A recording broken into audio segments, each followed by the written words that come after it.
Ahora vamos llegando a la parte de los helicópteros y van a ver ustedes los helicópteros pesados, grandes.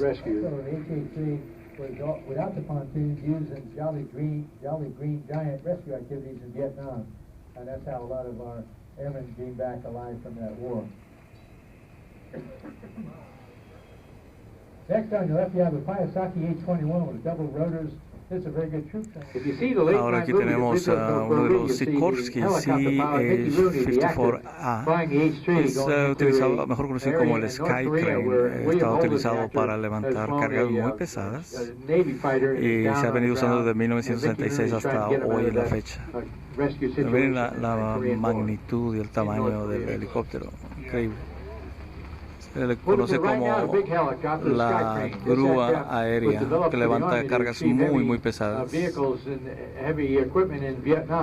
Also found to be very good to retrieve airplanes in Vietnam. You have a fighter that went down. Very good helicopter until our CIA started to bring heat-seeking missiles into the Afghan rebels and they could catch the tines in the proper vertical envelope. The heat.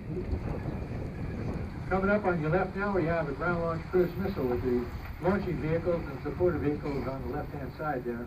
The ground-launched cruise missile had the capability to fly up to 1,500 miles. Also on the right, we have the Alpha Jet. The Alpha Jet is a combined effort by the French and the German aviation industries to build an airplane. The French use the Alpha Jet only as a trainer. The Germans use it as a trainer and also as an attack airplane.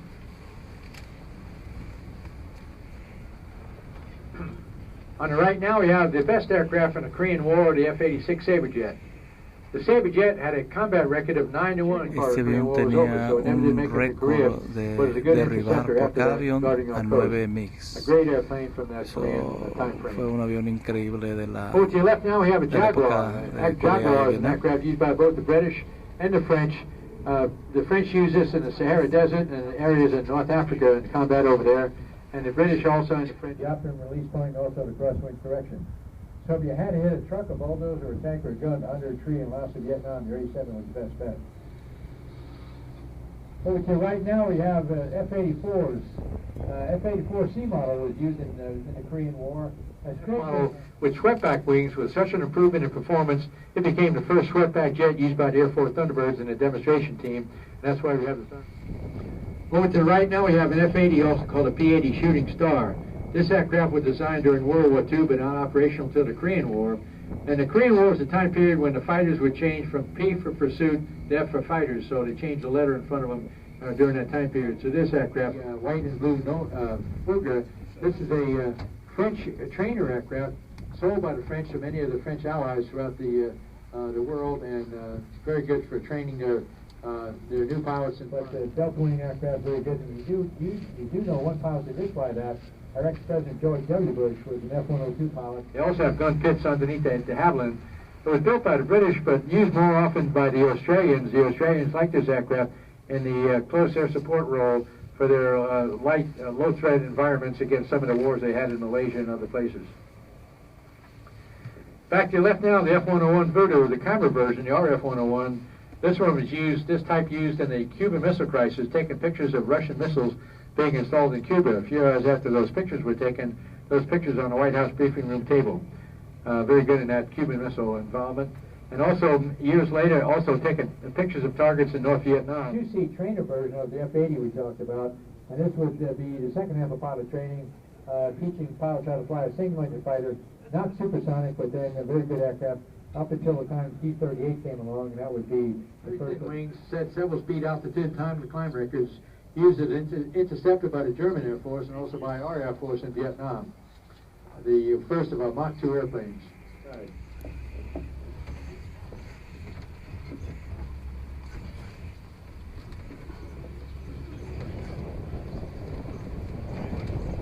Next on the right is a Columbine. This aircraft was used in support of a gentleman by the name of five-star General Dwight D. Eisenhower when he was the commander-in-chief of the Allied forces in Europe, the SHAPE forces, later on called NATO.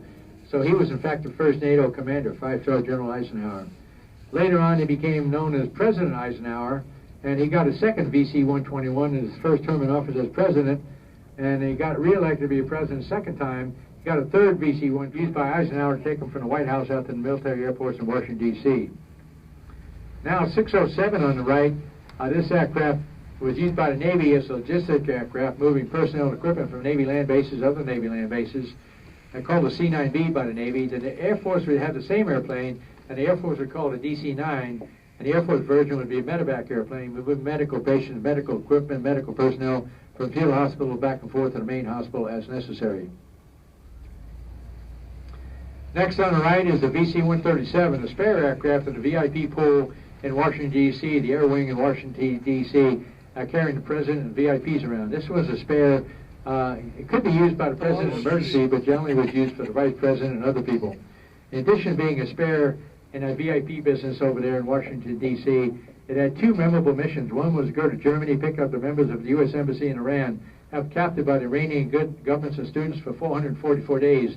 After they were finally released, by the people in Iran, they made their way to Germany, had the medical checkup in Germany. Then this aircraft picked them up in Germany, brought them back to the States on a return trip, was given a call sign of Freedom 1. 10 years later, it went back to Europe, picked up the members of the U.S. military, captured by the Iraqis in Iraq War 1, brought them back to the States. Again, a return trip, was given a call sign of Freedom 1.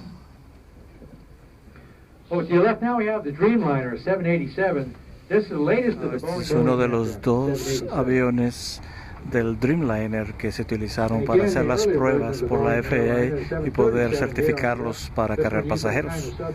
Este es uno de los dos que usaron. Obviamente, debido a todo el equipo que tenían para hacer los experimentos, las pruebas, no se podía llevar pasajeros. Los aviones que tienen la capacidad de despegar verticalmente.